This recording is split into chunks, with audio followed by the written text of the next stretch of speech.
keväällä 2013 pääsin seurakunnan töihin ja olin koko kesän.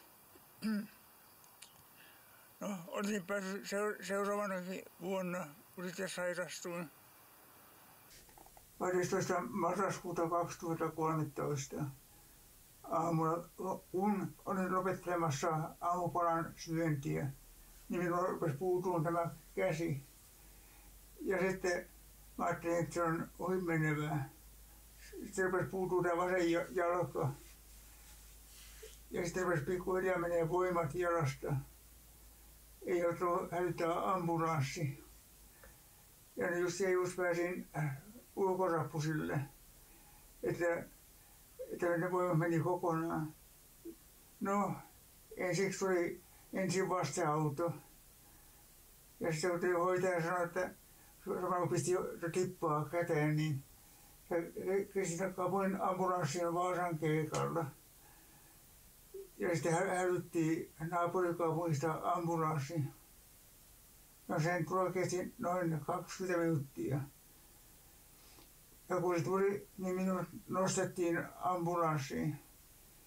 Ja sitten kierrätettiin vettä ajona Vaasaan. Ja Vaasaan päästään, niin mun tein siitä toi liuotushoito. No, Vaasassa oli 8 vuorokautta suurin piirtein. Ja se siirrettiin Kela-Taksa mun kotikaupungin terveyskeskuksen vuodeosastolle.